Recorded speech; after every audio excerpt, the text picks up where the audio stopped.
Cralin Aymeric.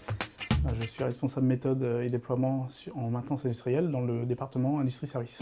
Je m'appelle Valentin Petitgat, je suis responsable d'affaires en maintenance industrielle et je travaille dans le département Industrie Service, particulièrement pour un client, donc Airbus à Bouguenais.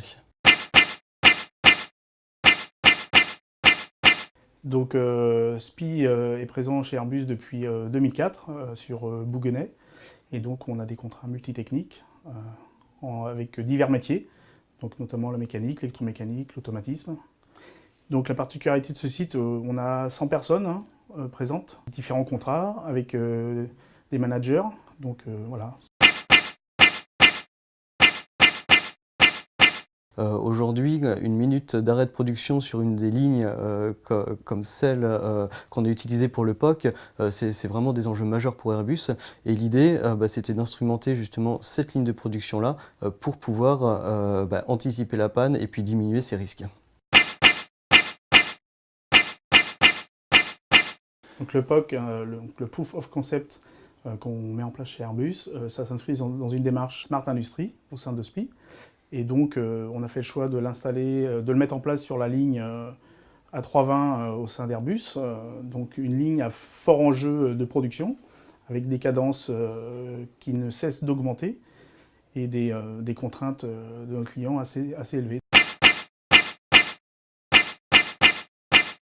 Ça nous plaisait de travailler sur cette ligne-là, justement parce que d'un côté, on pouvait mettre en parallèle ce que le POC allait nous apprendre et ce que nous, on connaissait de la ligne. C'est la première fois que SPI va mettre en place ce système-là. On va capter de l'information multiple, c'est-à-dire de la donnée automatisme, de la data issue de nos bases de données GMAO, nos outils de maintenance. Également de la data chaude, alors qu'on appelle data chaude, mais avec des capteurs IoT, qui vont être connectés via des réseaux comme Sigfox. Et donc, on va être capable de remonter des températures, des vibrations en live dans une plateforme cloud. Je vois ce projet-là comme une évolution vraiment forte chez SPI. On est vraiment dans une démarche où, une fois que toutes les données sont rassemblées, on va chercher à mettre en place des algorithmes, à faire du machine learning, et puis à faire en sorte que toutes ces données-là veuillent dire quelque chose et puis puissent vraiment nous parler en tant que maintenancier. Alors, en effet, on est en train de se remettre complètement en question. Ça va changer nos métiers.